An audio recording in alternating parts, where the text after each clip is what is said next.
आप सबका स्वागत करते हैं आज के इस वीडियो में। आज के सत्संग का प्रश्न ये है कि क्या मनुष्य में ईश्वर को जानने की क्षमता है?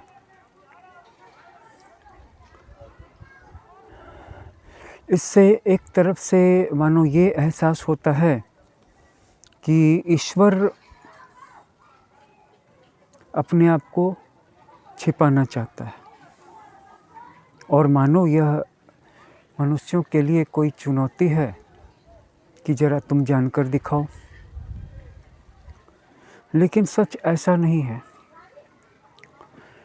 भगवान को, ईश्वर को, परमात्मा को, ब्रह्म को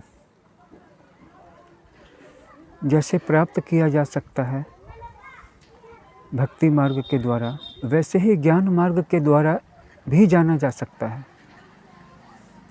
मतलब ये परमात्मा कोई लुका छिपी का खेल नहीं कर रहे हैं हम सबसे। सच तो ये है कि परमात्मा का द्वार हम सब के लिए खुला है और इस कंडीशन में जो एक सवाल से धारणा उपजती है कि क्या हम ईश्वर को जान सकते हैं, क्या हम ईश्वर को जानने की क्षमता है, इतनी शक्ति है। मानो ये कोई चैलेंज हो कि ज़रा भगवान को जान के दिखाओ, अगर ताकत है तो जान के दिखाओ। यहाँ पे चुनौती जैसी कोई बात नहीं है, साधना जैसी बात है। जब हम अपने से ऊपर की किसी सत्ता को, अपने से ऊपर के किसी शक्ति को, पावर को प्राप्त करना चाहते हैं, समझना चाहते हैं या जानना चाहते हैं, तो इसके लिए थोड़ी सी ह्यूमिलिटी तो होनी होगी, थोड़ी सी विनम्रता, और मैं कहूँ थोड़ी सी क्यों, पूरी विनम्रता लानी होगी अपने अंदर में। यहाँ पर विनम्रता की ही ज़रूरत है।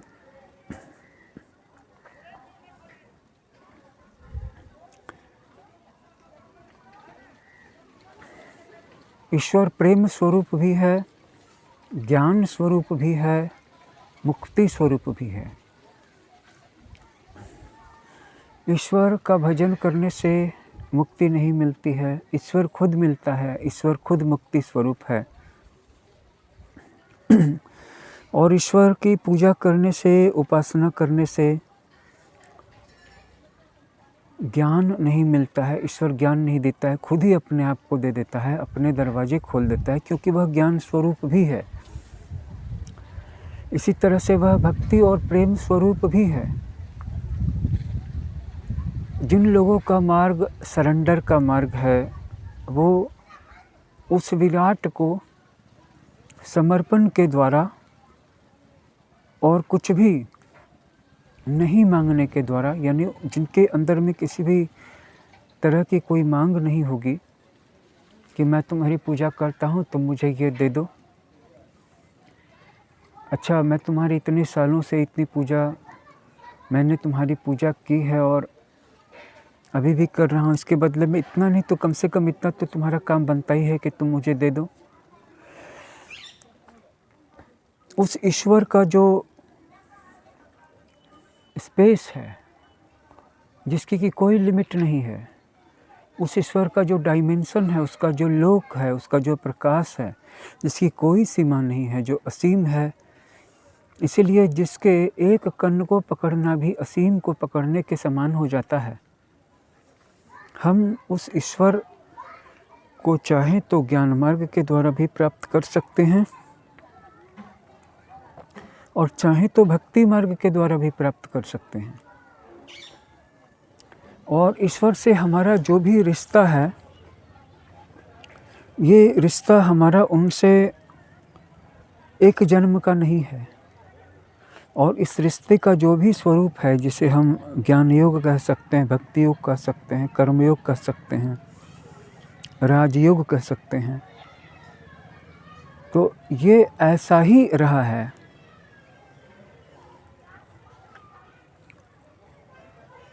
समाज में आनंद, शांति, ज्ञान और प्रेम की खोज हमेशा से रही है, क्योंकि केवल मनुष्य ही है जो रोज़ रोज़ खाने पीने, सोने, बच्चा पैदा करने और फिर अंत में बूढ़े हो जाने से कुछ ऊपर उठ करके सोच सकता है, जिज्ञासा कर सकता है।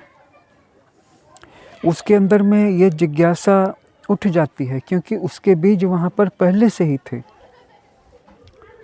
कोई भी चीज़ मनुष्य के अंदर में बाहर से ला करके थोपी नहीं जा सकती है, और जो भी चीज़ बाहर से ला करके थोपी जाती है वो चीज़ वहाँ पर अधिक देर तक टिक भी नहीं सकती है। इसीलिए मनुष्यता, मनुष्य जाति, ह्यूमैनिटी, मनुष्य प्रजाति, ह्यूमन स्पीसीज, इसके अंदर में जिज्ञासा के बीज पहले से ही थे और वह हमेशा उस चीज़ को जानने की कोशिश करता आया है जो चीज़ उसके अंदर में पहले से थी रिफ्लेक्शन के रूप में, और जिस चीज़ का उसको अंदाज़ा भी नहीं है, जिस चीज़ के बारे में उसने न सुना है न कभी कल्पना भी की है, जो चीज़ उसकी समझ की पकड़ से भी परे है, उस दुनिया के बारे में उसकी जिज्ञासा उठी कैसी सकती है। लेकिन फिर यहाँ पर एक बात और भी है कि मनुष्य का जीवन पूरा का पूरा एक प्रतिक्रिया है, प्रतिक्रिया का प्रतिफलन भी है, और एक तरह से कहा जाए तो पूरा का पूरा मनुष्य प्रतिक्रिया है। हम सब ये जो मुक्ति की खोज की बात कर रहे हैं, ये हम करने वाले नहीं थे। अगर हमारे जीवन में एक जैसा वक्त रहता, अगर हमारे जीवन में सुख और दुख की अनुभूतियाँ एक जैसी रहती, ये तरंग के रूप में नहीं आती कि कभी सुख दुख बढ़ जाते हैं, कभी दुख सुख कम हो जाते हैं, इनमें से कभी सुख ऊपर हो जाता है, कभी दुख नीचे चला जाता है और कभी उल्टा हो जाता है। अगर ऐसा नहीं होता, जीवन एक रूप होता, तो वहाँ पे साम्यता आ जाती, तब फिर हम मुक्ति की खोज क्यों करते। हम ऐसा भी कह सकते हैं कि हाँ, मनुष्य एक स्वार्थी प्राणी है, लेकिन इस बात से भी इनकार नहीं किया जा सकता कि मनुष्य का थोड़ा सा स्वार्थी होना, थोड़ा सा अंधेरे में जीना उसकी ज़रूरत है। अगर मनुष्य के अंदर खड्विकार न हो, लोभ न हो, क्रोध न हो, ईर्ष्या न हो, अहम न हो, तो फिर शायद वह सर्वाइव ही नहीं कर पाएगा इस दुनिया में। आध्यात्मिक परिधि के अंदर में आने के लिए उसे अपने इन षड्विकारों को कम करने की आवश्यकता है, लेकिन जिस दुनिया में वह जी रहा है, वहाँ पे कहीं न कहीं कुछ मात्रा में इन विकारों की भले ही अत्यंत सूक्ष्म रूप में इसकी ज़रूरत महसूस होती है, ऐसा लोग महसूस करते हैं। और फिर जहाँ तक मनुष्य के अंदर में ये जो अहम की मात्रा है या ज्ञान की मात्रा है या अंधकार का आच्छादन है, ये उसका अपना अकेले का नहीं है, ये उसके उस समुदाय को और उसके उस युग को रिप्रेजेंट कर रहा है जिस युग में उसका जन्म हुआ है या जिस समाज में वो पल बढ़ रहा है, जी रहा है। अगर आपके आसपास के लोग बहुत ज़्यादा विलासी प्रकृति के हैं, तो कुछ न कुछ विलासिता की मात्रा आपके अंदर में भी पाई जाएगी। अगर आपके देश के नागरिक लड़ाकू हैं, सैनिक हैं, सब के सब सैनिक हैं, सैनिक प्रजा है, तो आपके अंदर में भी लड़ाई की मात्रा थोड़ी बहुत अवश्य पाई जाएगी। इस सिचुएशन में ये जो समाज के अंदर में पाया जाने वाला अंधेरा है, ये बहुत हद तक जिम्मेवार है, और ये एक एक व्यक्ति के अंधेरे का समष्टि रूप है, यानी कि कलेक्टिव फॉर्म है कि सब का अंधेरा एक जगह पे एग्रीगेट बन गया और बहुत बड़ा अंधेरा बन गया है। और इसी अंधकार की मात्रा हर युग में कभी घटती है, कभी बढ़ती है। जब बहुत ज़्यादा बढ़ती है तो दुनिया में दुराचार, अनाचार, व्यभिचार बहुत ज़्यादा फैल जाता है, और जब ये घट जाती है तो उस युग में दुनिया में ज्ञान और प्रकाश की मात्रा बढ़ जाती है, और लोगों में सत्य की खोज करने की लालसा बढ़ जाती है। ये भी एक सच्चाई है। लेकिन ये भी एक सच्चाई है कि दुनिया में जब अंधेरा बढ़ जाता है तो तकलीफ़ें बढ़ती हैं, और जब आप अंधेरे में होते हैं उसी वक्त आप प्रकाश की सबसे ज़्यादा सघनता से खोज करते हैं। हरि ओम, हरि ओम।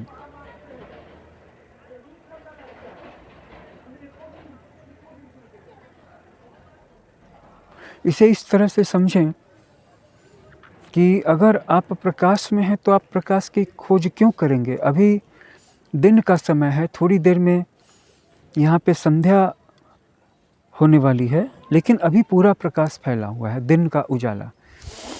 अभी मैं मोमबत्ती क्यों जलाऊंगा? अभी मैं दीपक क्यों जलाऊंगा? अभी मैं टॉर्च की रोशनी क्यों करूंगा?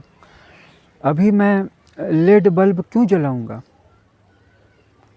इसको जलाने की ज़रूरत तो मुझे तब महसूस होगी जब अंधेरा सघन हो जाएगा, और जितना ज़्यादा सघन अंधेरा होगा, प्रकाश को जलाने की जो कोशिश होगी वो भी उतनी ही ज़्यादा सघन होगी।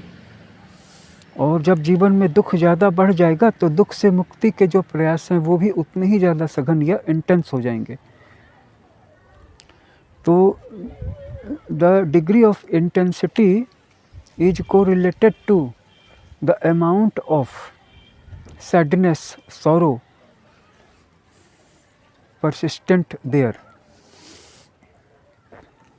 अगर मेरे जीवन में दुख मौजूद ही नहीं है तो मैं सुख की खोज भी नहीं करूँगा, और मैं सुख की खोज सीधे भी नहीं कर रहा हूँ। मुझे दुख ने इतना रुलाया है, मुझे दुख से इतनी मार पड़ी है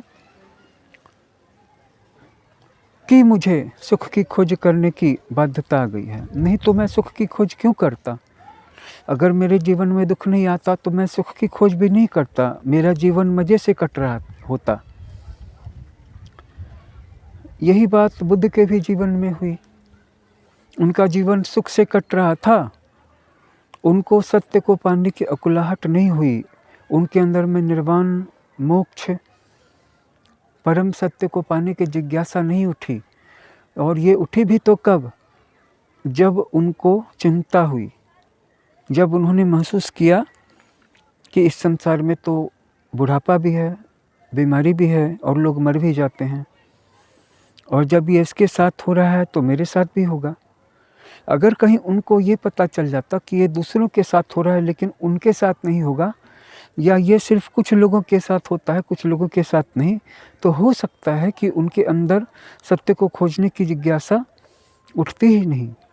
इसका मतलब है कि उन्होंने जो सुख की खोज की या मुक्ति की खोज की, इसके लिए परिवार छोड़ा, पत्नी छोड़ी, पुत्र छोड़ा, राज्य छोड़ा, धन छोड़ा, सुविधाएं छोड़ी, और तपस्या करने चले गए। शुरू में तो उन्होंने कड़ी तपस्या की, शरीर क्षीण हो गया। बाद में उन्होंने गोल्डन मीन का मार्ग अपनाया, मध्यम मार्ग। लेकिन उसके पहले तो उनको अपनी मुक्ति, अपना निस्तार तप में ही नजर आया। तो ये जो तप है, तप के दुख में उन्होंने अपने आप को प्रवृत्त कर दिया, क्योंकि वो उनको एक उपाय लगा इस संसार के दुखों से मुक्त होने का। जब उनके जीवन में सत्य और ज्ञान की खोज, मुक्ति और निर्वाण की खोज दुख और डर का प्रतिफलन थी, डर से प्रतिक्रिया के रूप में आई थी, तो आपको क्या लगता है, हम और आप मुक्ति और ज्ञान की खोज कोई शौक से कर रहे होंगे?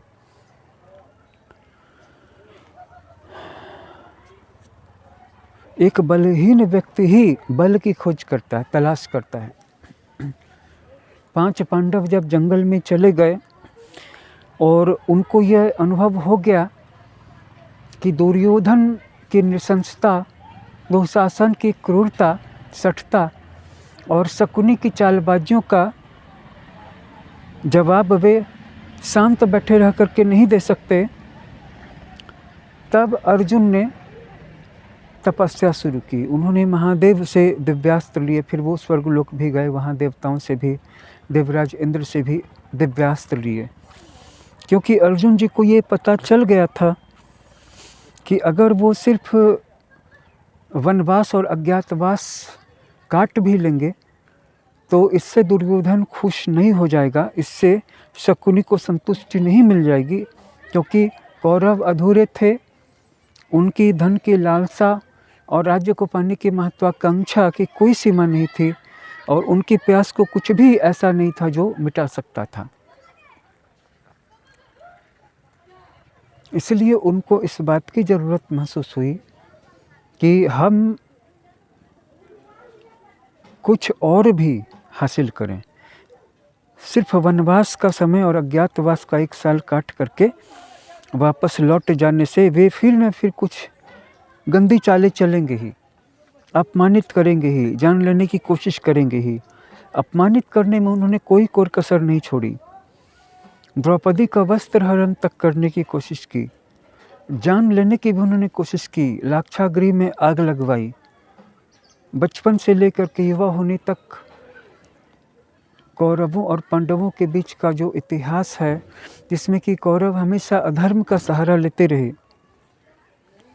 और इधर अर्जुन जी हमेशा अपनी शक्तियाँ बढ़ाते रहे, इकट्ठी करते रहे, लेकिन धर्म का साथ नहीं छोड़ा। उनके बड़े भाई श्री युधिष्ठिर जी धर्म के मूर्तिमान स्वरूप थे, मूर्तिमान अवतार थे, धर्मराज के पुत्र थे, और इस वजह से भगवान श्री कृष्ण जी को महाभारत काल में समूचे आर्यावर्त में केवल और केवल पांडवों में ही धर्म की सुरक्षा नज़र आई, धर्म का भविष्य नज़र आया। उनको ऐसा लगा कि भविष्य में अगर आर्यावर्त को किसी के हाथों में छोड़ा जा सकता है और भारत की संस्कृति, भारत का इतिहास, आर्यों का धर्म सुरक्षित रह सकता है, तो वो पांडवों के ही हाथ में था। जैसे दुर्योधन, दुशासन, कर्ण ये सब मदिरा पी रहे थे, नर्तकियों का नृत्य देख करके समय पार कर रहे थे, आनंद मना रहे थे कि पांडव तो वनवास में बचे नहीं होंगे, अगर बच भी गए किसी तरह तो हम उनका वनवास में पर्दाफाश कर ही देंगे। वैसे ही वहाँ पर भी अर्जुन, भीम इत्यादि जैसे महावीर नर्तकियों का नृत्य देख सकते थे। सुंदरी स्त्रियों की तो कमी थी नहीं, वे बलवान थे, धनुर्धारी थे, उनको भाला, तीर, धनुष, गदा सारे हथियार चलाने आते थे। मल्ल युद्ध में भी उनको महारत हासिल थी। वे पांचों एक थे। उनको और भी बहुत सारे अपने रिश्तेदार राजाओं का समर्थन हासिल था। अगर वो सुंदरी स्त्रियां चाहते तो उनको कौन रोक सकता था। इतना ही नहीं, बहुत से स्थानीय निवासी भी उनके वैभव की गाथा सुन करके कि ये कौन हैं, उनको अपने अपने कुल की सुंदर स्त्रियां या बेटियां देने के लिए भी तैयार रहते थे। फिर भी उन्होंने इस पथ को नहीं चुना, क्योंकि वो जानते थे कि भोग के बाद हमारे तेज का क्षरण हो जाएगा और ये समय बैठ करके अपनी ऊर्जा क्षरण करने का है नहीं। तो हर युग में एक बार अंधकार की मात्रा बहुत ज़्यादा इंटेंस हो जाती है और फिर स्वतः प्रकाश की मात्रा बढ़ जाती है, लेकिन ये अपने आप नहीं होता है। उस युग के लोगों को प्रयास करना होता है। यह प्रयास कभी साधना के रूप में आता है, कभी भक्ति आंदोलन के रूप में आता है, कभी साम्राज्यों के बीच युद्ध के रूप में आता है, कभी दो जातियों या दो धर्मों या बहुत सारे धर्मों के लोगों के बीच में इंटरेक्शन के रूप में आता है। ये इंटरेक्शन वार के रूप में भी हो सकता है, बैटल के रूप में भी हो सकता है, और एक दूसरे के साथ घुल मिल जाने के बाद जो एक सामाजिक गतिविधि उत्पन्न होती है, एक नया चक्र उत्पन्न होता है, जिसके कुछ सकारात्मक कुछ नकारात्मक प्रभाव भी उत्पन्न हो सकते हैं, इसके रूप में भी आता है।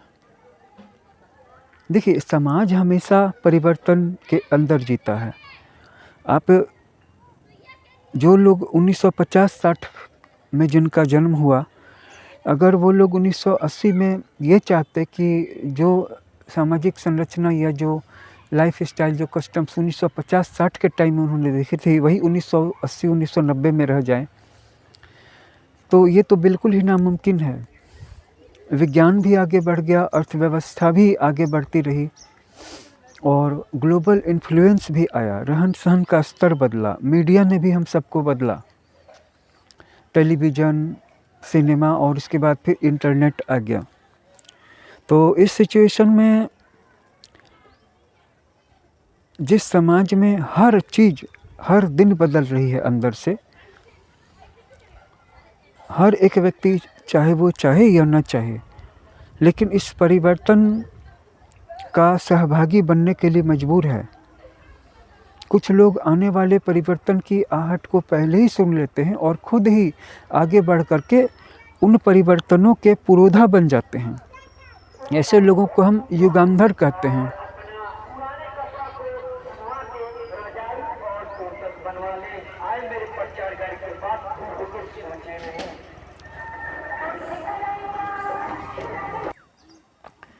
और ये जो परिवर्तन सामाजिक रूप से अंतर्धारा के रूप में, अंडर करंट के रूप में, ये जो प्रभाव, ये परिवर्तन निरंतर जारी रहने वाली एक सतत प्रक्रिया है। इससे कोई भी कैसे बच सकता है? इसीलिए जब समाज में अंधेरा फैलता है या जब प्रकाश की मात्रा बढ़ती है या दोनों साथ साथ को एग्जिस्ट करते हैं, तो उस समय एक नई विचारधारा की ज़रूरत होती है। यह पुरानी विचारधारा नहीं होती है।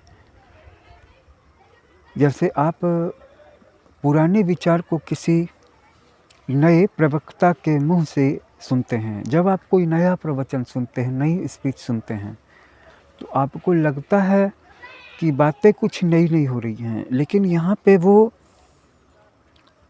हो सकता है कि वो व्यक्ति इसको इस ढंग से बोल रहा है जिससे कि आपको ऐसा लगता है कि ये कोई बिल्कुल नई बात हो रही है।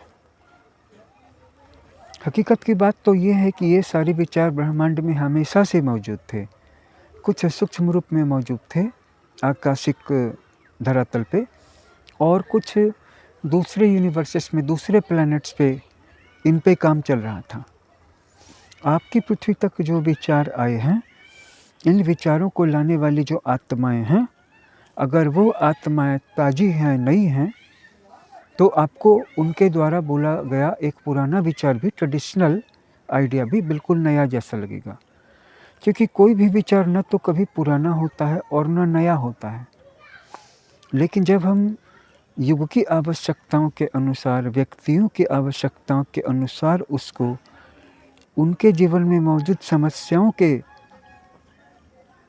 संबंध में रख कर के बोलते हैं, तो उन लोगों को आसानी से विश्वास हो जाता है कि ये जो विचार है, इसमें शक्ति है, ये मेरे जीवन की समस्याओं को दूर कर सकता है।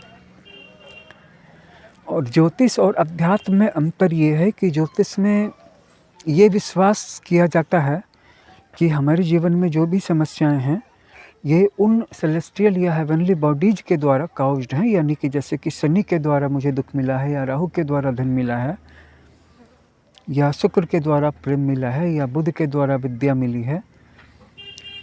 तो ये सारी चीज़ें हमें इसलिए विश्वास हो जाती है कि कोई भी व्यक्ति पहले इस बात पे विश्वास करता है कि उसके साथ जो भी हो रहा है उसमें उसका कोई हाथ नहीं है।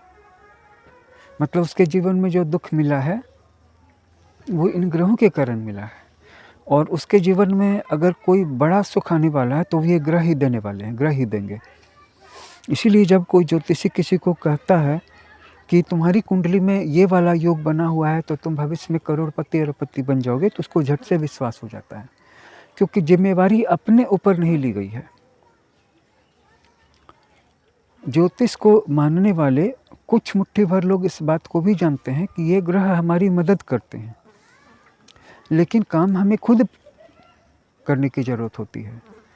कहने का मतलब ये है कि अगर हम वो कर्म ही ना करें जो हमें करोड़पति बनाता है, तो ये ग्रह हमारी मदद कैसे कर पाएंगे।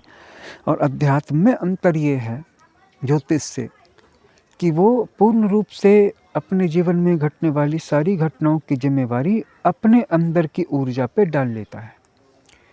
और हमारे अपने अंदर में जो ऊर्जा है उसकी मात्रा में कोई कमी नहीं है, लेकिन उस ऊर्जा के ऊपर में जो आच्छादन है, जहाँ पे ऊर्जा का द्वार खुलता है, यानी कि हमारे चक्र, वो अगर नेगेटिव एनर्जी से आच्छादित हैं, कवर्ड हैं, तो फिर सारी जितनी भी शक्तियाँ हैं वो नकारात्मकता की ओर जाएंगी। जैसा कि बहुत लोगों का मानना है कि आजकल के समय में नकारात्मकता बढ़ गई है, अंधकार बढ़ गया है, काम वासना बढ़ गई है, रेप्स बढ़ गए हैं, लूट बढ़ गई है, चोरियां बढ़ गई हैं, लड़ाई झगड़े बढ़ गए हैं, लेकिन उनको सिर्फ आधी सच्चाई दिखाई पड़ती है। ये एक ऐसा समय है जिसमें प्रकाश की मात्रा भी किसी भी समय से ज़्यादा बढ़ी हुई है। प्रकाश और ज्ञान की उपलब्धता और इसमें लोगों की रुचि भी किसी भी युग से ज़्यादा अभी बढ़ी हुई है। इसलिए इस युग से अच्छा और कोई युग नहीं है। लेकिन चूँकि ये जो प्रकाश और अंधकार की मात्रा है ये स्टैटिक नहीं है, बल्कि ये वेव्स के रूप में आगे बढ़ती है और इनमें से कभी सुख बढ़ जाता है और कभी दुख बढ़ जाता है और कभी-कभी दोनों बराबर भी हो जाते हैं। क्योंकि अगर ये सभी एक ही जैसे रहेंगे तो वहाँ पे साम्यता आ जाएगी। कोई भी चीज़ अगर एक ही जैसे फिक्स्ड हो गई ना तो वहाँ पे सृष्टि टूटने लगेगी, सृष्टि में खंड प्रलय आ जाएगी या पूर्ण प्रलय आ जाएगी। इसलिए इस संसार में शांति की आशा नहीं करना। इस संसार में जो स्टॉर्म चल रहा है, आंधी चल रही है, उसके रुकने की, ठहरने की उम्मीद कभी मत करना। जैसा कि कुछ दृष्टा, कुछ भविष्यवक्ता, कुछ ज्योतिषी, कुछ उपदेशक, कुछ प्रवचनकर्ता, कुछ धार्मिक गुरु बतलाते हैं कि 2035 के बाद सतयुग आ जाएगा या 2100 में भारत धर्म गुरु बन जाएगा या सतयुग आ रहा है या कल्कि का अवतार होने वाला है। तो ये लोगों को उम्मीदें दे करके पंगु बनाने के समान है।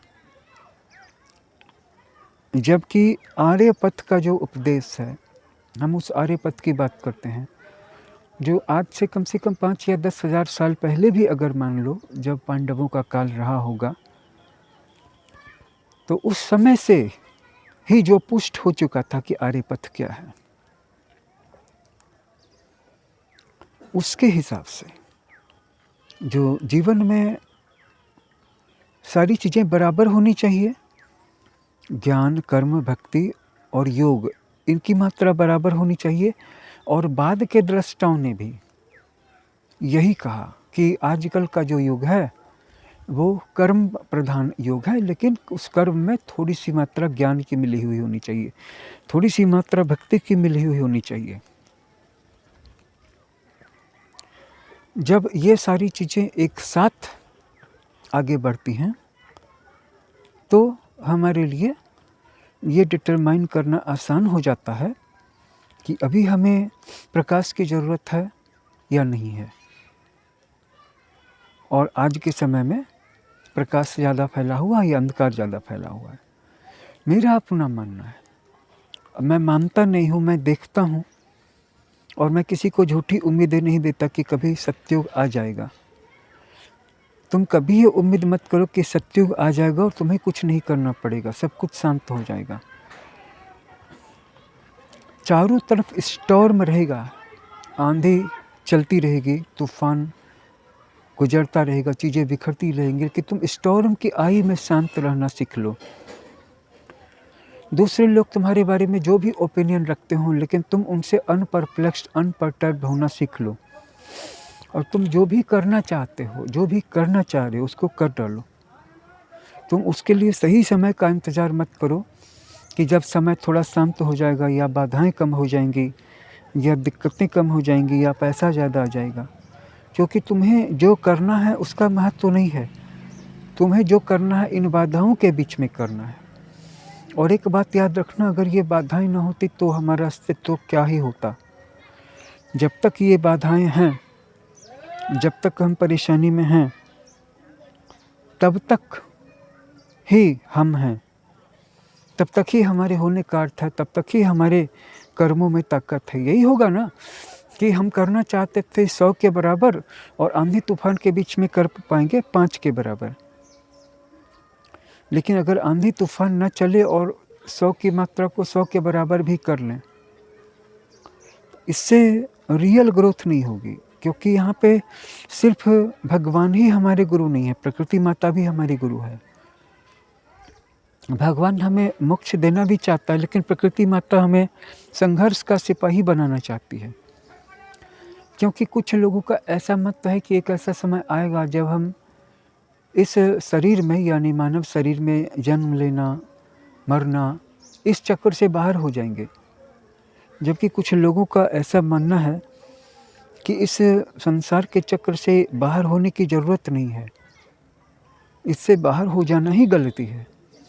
अगर इस दुनिया में 2000-4000 साल और रहना है, नहीं तो मुक्ति का जो शून्य है, वैक्यूम है, वो तो हमें खींच ही लेगा। लेकिन अगर इस संसार में हमें रहना है तो इसके लिए हमें एंकर की ज़रूरत पड़ेगी। जैसे तेज तूफान में बड़े बड़े जहाज कहीं से कहीं पहुंच जाते हैं समंदर में, समंदर के ताल लहरों में, फिर उनका कोई कंट्रोल नहीं रहता। लेकिन अगर वहाँ पे वो एंकर लगा दें तो वो एंकर वहीं पे ग्लूड होकर रह जाता है, एंकर उसको भटकने से बचा लेता है। वैसे ही, ठीक वैसे ही हमें कुछ ऐसा करने की ज़रूरत है जिससे कि हमारी आत्मा 2-4 हज़ार साल, अगर 10-20 हज़ार साल नहीं, अगर 1,00,000-2 लाख साल नहीं, कम से कम अगला 2-4 हज़ार साल तो हमारे हाथों में है। अगर हम चाह लें, मान लो कि हमारी मुक्ति 10 जन्म के बाद होने वाली है, और अगर हम प्रयासों को सघन कर दें तो अगले जन्म में भी हम मुक्त हो सकते हैं, हम इस जन्म में भी मुक्त हो सकते हैं। ये तो साधना की इंटेंसिटी पर निर्भर करता है, ये तो ध्यान की गहराई पर और तीव्रता पर डिपेंड करता है। लेकिन वैसे ही अगर हम पूरा प्रयास लगा दें कि हमें अभी इस संसार में रहना है, क्योंकि हम सिर्फ भगवान के भक्त नहीं हैं बल्कि प्रकृति माता के चेले भी हैं, और हमें यहाँ पर रह करके प्रकृति माता के द्वारा जो संघर्षों का पाठ दिया जाना है उसमें महारत हासिल करनी है, उसमें एक तेज विद्यार्थी बनना है। अगर हम ऐसा कर पाते हैं, अगर ऐसा करने में हम सक्षम हो जाते हैं तो रियल ग्रोथ शुरू होगी। कुछ लोगों का ऐसा मानना है कि मुक्ति होने से ज़्यादा ज़रूरी है कि हम अभी यहाँ पे रहें। कहाँ भागोगे? कहीं भागना नहीं है।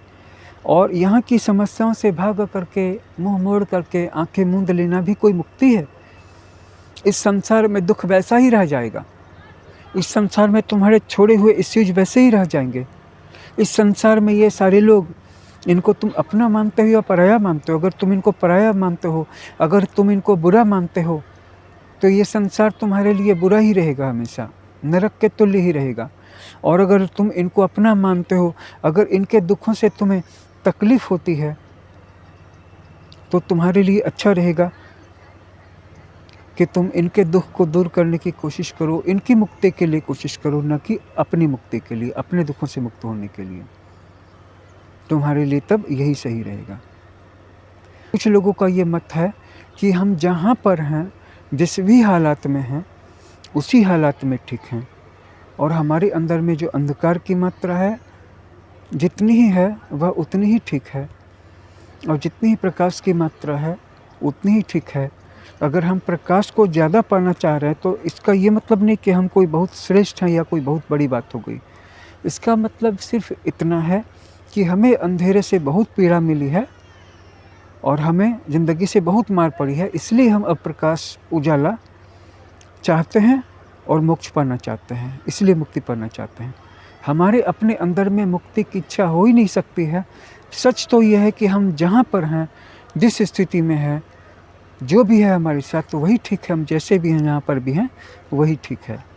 पहले इस बिंदु पर आकर के खड़ा होने की कोशिश करें, और हमारे आसपास जो भी चल रहा है, वसंत ऋतु चल रही है, फूल खिले हुए हैं, फूलों की खुशबू फैली हुई है, ब्रिज बह रही है, इसी का आनंद लें। और हमारी चारों तरफ स्टॉर्म डांस कर रहा है, तूफान चल रहा है, बिजलियाँ कड़क रही हैं, कड़ाके की शीतलहर चल रही है, भयानक लू के थपेड़े हमारा रास्ता रोके खड़े। तो उसी में हम आनंद उठाएं। स्टॉर्म की आई में कहीं जाने की ज़रूरत नहीं, हम जहाँ पर हैं वहीं पे ठीक हैं, हम जहाँ पर हैं वहीं पे मुक्त हैं।